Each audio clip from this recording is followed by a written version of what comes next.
या कारभारामुळे दिगंची गावाला नियोजन शून्य असं ग्रामपंचायतीनं पिण्याचं आरोग्याला जे बाधक आहे असं गढूळ पाणी, गटारयुक्त पाणी आज दिगंची ग्रामस्थांना प्यावं लागतंय.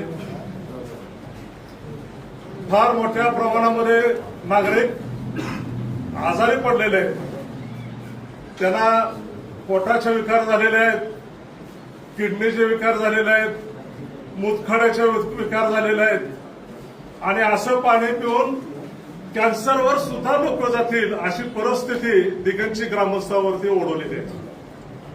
अनेक वेळेला तक्रारी केल्या, अनेक वेळा निवेदन दिले, अनेक वेळेला मागणी केली, जनतेने मागणी केली, परंतु वेळेवर पाणी पुरवठा होत नाही हा भाग वेगळा.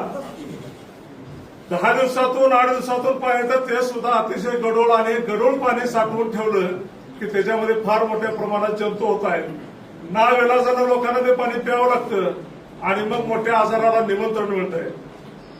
ग्रामपंचायतीचा कारभार चव्हाट्यावर मांडायचं काम आम्ही नेहमीच केले, पण या ग्रामपंचायतीच्या कारभारामध्ये लोकप्रतिनिधी असेल किंवा प्रशासकीय अधिकारी असेल, त्या प्रशासकीय अधिकाऱ्यांनी किंवा लोकप्रतिनिधींनी जाणीवपूर्वक दिगंची गावकऱ्यांना त्रास देण्याच्या उद्देशानं आणि कुठला सूड घेतायत हा अशा पद्धतीचं वागणूक आणि अशा पद्धतीचं नियोजन या दिगंची ग्रामपंचायतीच्या मार्फत चाललेलं आहे.